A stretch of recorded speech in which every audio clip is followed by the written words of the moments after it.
Qui est Hamza Chaoui? Je suis un musulman d'origine marocaine. Je suis arrivé ici en 2007 pour faire des études à l'Université Laval à Québec en génie électrique et j'ai pu avoir mon diplôme en 2011. Et aussi, je suis un père de famille. On a dit que vous étiez un agent de radicalisation et un fomenteur de haine sociale. Qu'est-ce que vous répondez à tout ça? Bien sûr, je refute toutes ces accusations, toutes ces déclarations. Absolument pas. Par contre, je me considère que je suis un agent de déradicalisation.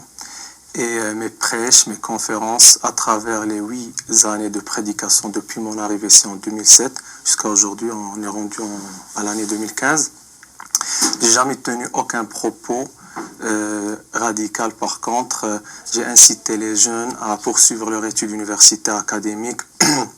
J'ai aussi essayé de faire l'appel au respect d'autrui, respect des lois canadiennes, essayer de s'intégrer d'une manière harmonieuse au sein de la société québécoise. Si j'étais, je représente une menace pour la sécurité publique, comme ils ont essayé de prétendre auprès du public, je ne serais pas devant vous. À ce jour-là, je suis encore libre, il n'y a aucun problème. Je n'étais pas arrêté à ce jour-là, ni rien du tout. Est-ce que ça a eu un impact sur vous, tout ça? Oui, bien sûr. Ça m'a sali ma réputation. Donc, les gens, c'est comme ils ont commencé à me voir comme je suis quelqu'un dangereux, qui présente une menace dans ces sociétés québécoises, etc., même auprès de quelques musulmans. Et ça, c'est pas du tout acceptable, c'est en même temps insupportable. J'ai précisé clairement que les lois ou ce qu'on appelle les châtiments corporels doivent être appliqués dans un pays musulman par un gouverneur musulman qui applique ce qu'on appelle la charia. Par contre, j'ai précisé que le Canada a ses propres lois et on doit quand même les respecter. Mais vous êtes pour la charia? Oui, je suis pour la charia. L'islam est incompatible avec la démocratie. Et moi, j'ai précisé dans le titre que je suis en train de parler du jugement de la démocratie en islam.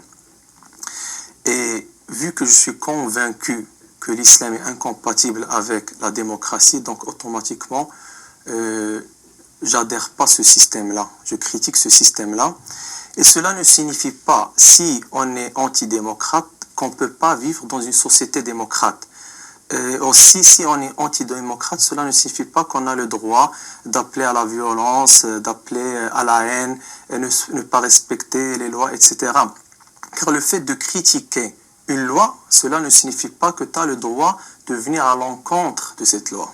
Est-ce que vous êtes antidémocrate? Oui, je suis antidémocrate. Pourquoi? Car en se basant sur ce que je viens de dire par rapport à mon article, que l'islam est incompatible avec la démocratie. Parmi les exemples que je viens de dire, dans un parlement musulman, je parle d'un pays musulman, la démocratie donne le droit à un homosexuel, un athée, d'être élu ou d'être un député, etc., d'être un membre de parlement tout simplement. Et moi je considère bien sûr, vu que je suis un musulman, que l'homosexuel est un péché. Et cela, c'est pareil aussi pour les juifs et les catholiques. Alors vous dites que vous êtes contre la démocratie, mais vous profitez de ce que la démocratie offre?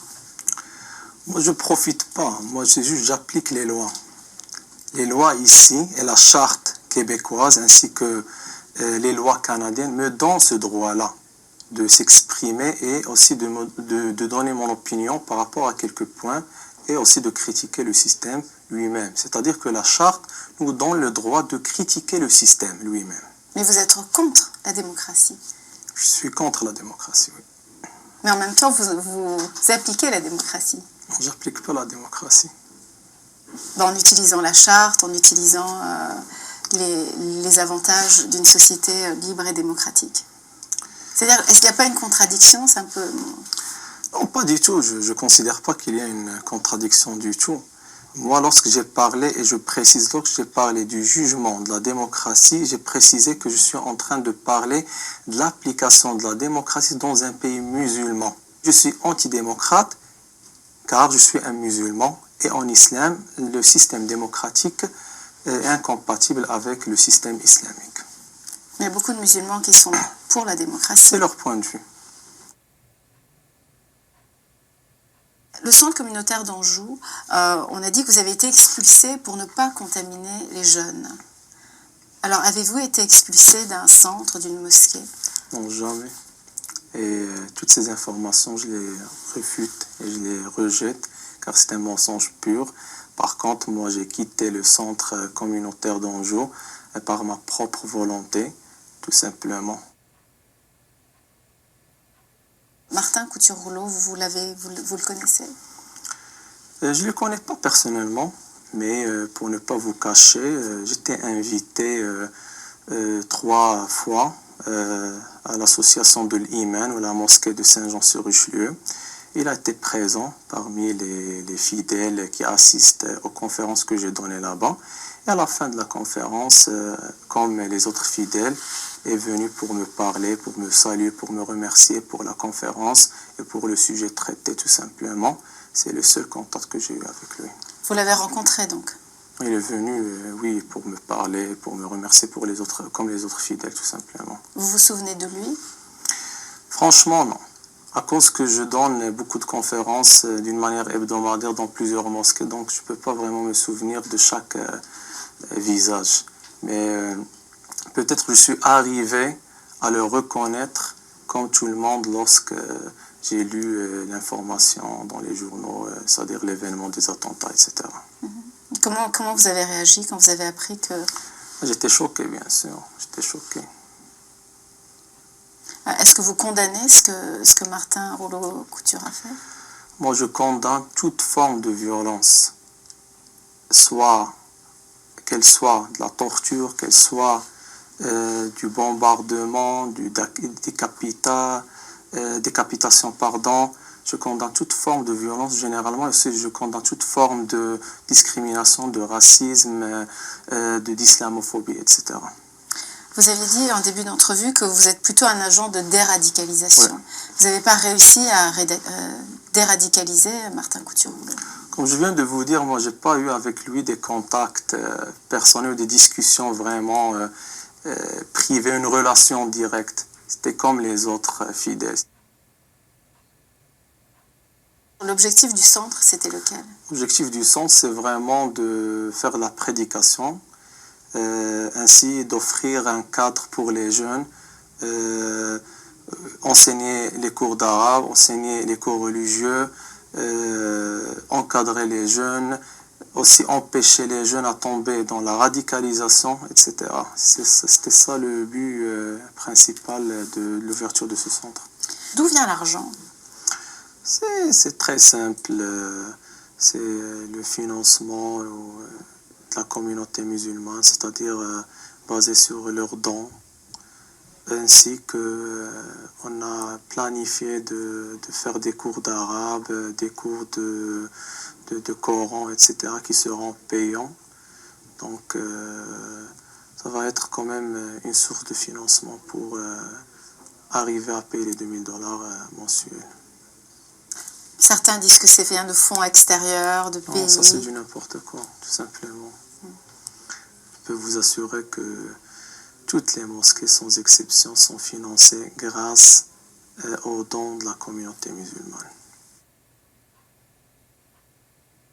Vous dites que les femmes doivent avoir un tuteur en tout temps. Est-ce que vous pouvez un peu nous préciser votre... Non, j'ai jamais tenu ce propos, que j'ai dit que la femme doit avoir un tuteur à tout temps. J'ai jamais dit ça dans mes prêches, et c'était cité hors contexte. Par contre, moi j'ai dit, dans un cadre islamique, durant un cours de la célébration du mariage islamique, qui est adressé à l'intérieur d'une mosquée, qui s'adresse à des musulmans, que la femme ou la fille, avant le mariage, doit avoir l'accord de ses parents. Mais bien sûr, les journalistes ont essayé de rapporter ou faire comprendre aux gens que moi, je suis anti-femme, je suis pour le mariage forcé, je considère que la femme peut être une esclave, etc. Par contre, moi, j'ai dit que la femme doit consulter ses parents. Et dans le même cours, j'ai précisé que la femme ainsi que l'époux doivent donner leur accord. Et en islam aussi, la femme et la décision finale incombe à la femme.